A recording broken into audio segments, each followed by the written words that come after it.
Welcome back to part 2 of how to use solid stamps. Last week, I shared some simple but impactful ideas for using these stamping basics to make beautiful cards. And today, I'm stepping it up a little bit with even more ideas. Let's jump right in.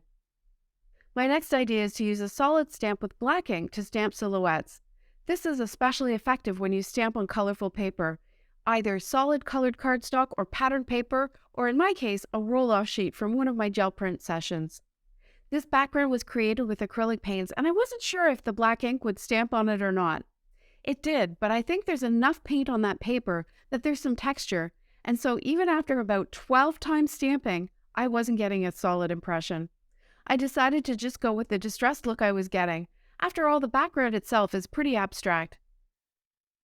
I then grabbed a sentiment from Elle and Hudson. This one is nice and chunky, and I think it works well with those solid leaves and probably gives a better feel of balance than a sentiment with a narrow line weight.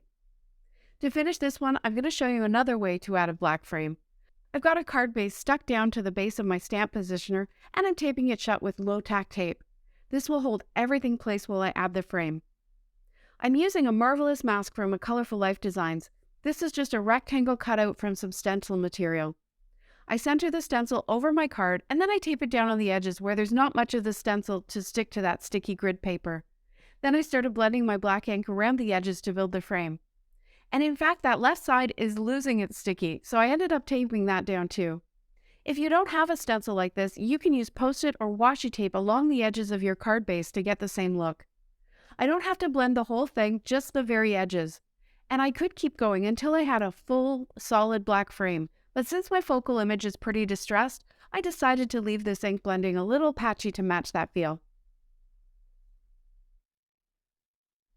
And just to show you that this silhouette idea can work, I grabbed another roll-off sheet background, but this one was done with Distress Oxide inks. So this time I should be able to get true deep silhouette stamping. There you go. To add some interest and light to this panel, I grabbed a white gel pen and I started adding just little dots to the letters and leaves. Doodling on a stamped image is a really easy and fun way to customize your cards and add a little personality. To finish this one, I just added it to the white card base. No mat this time. Okay, now this is a fun one. You can use your solid stamps to watercolor. Let me show you. I've got this branch again. This older leaf canopy set from Altenew is the perfect foliage set. It has different branches with both solid and outlines, so it's super versatile. I've got my paper in the top corner of my mini Misty here so I can stamp the branch off the bottom of the cardstock. Then I ink it up with my lime Ricky ink and I give it a couple of spritzes with water. Then you close the door of the Misty and let the ink transfer for a few seconds. See what a great effect that gives? Next, I did some simple turning and I just flipped my rectangle panel 180 degrees. This will give me symmetrical images on my panel. I'm not using watercolor cardstock here, so I have to be careful not to use too much water. This technique definitely does work with watercolor cardstock, and it can take more water, so you may get an even more artistic look. To add some interest, I grabbed a watercolor marker in a darker green color, and I colored directly onto the stamp. Just little marks here and there to add some definition to the edges of all the leaves. Then I spritzed with water, and I got the ink moving, and I stamped it down again. I turned the panel, and I did it again to finish off this card front. To finish this panel, I'm using a different size of the Marvelous Mask stencils, and once again, I center the stencil over my card. This time though, I grabbed the inside piece, which is a mask, and I added some tape to the back of it to hold it in place. I put that down in the center of the stencil, and then I removed the outer portion. This will cover or mask the center area while I blend green ink around the edges to create my frame for this card. If you don't have the plastic stencils and masks, you can always just use a piece of cardstock to do this. I remove my mask very carefully. I don't always have good luck with low-tack tape, and I sometimes end up ripping my work, but if you're patient, it usually works out fine. There's my card. I love the tone-on-tone look of the leaves on the outside of the white area in the center. My final idea is a little out there, but you can use your solid stamps to color in outline stamps. Think back to that leaf canopy set. I can stamp the outline in black and then color those outlines with solid stamps. But what if your outline stamp doesn't have matching solid stamps? Let's experiment with this flower power stamp from Catherine Pooler. This is a cling stamp, so I removed the mouse pad from my Mini Misty so that it'll fit, and I put my cardstock right down onto that white base. Once it was stamped, I looked around for different shapes of solid stamps that might work. I could do this with solid circles.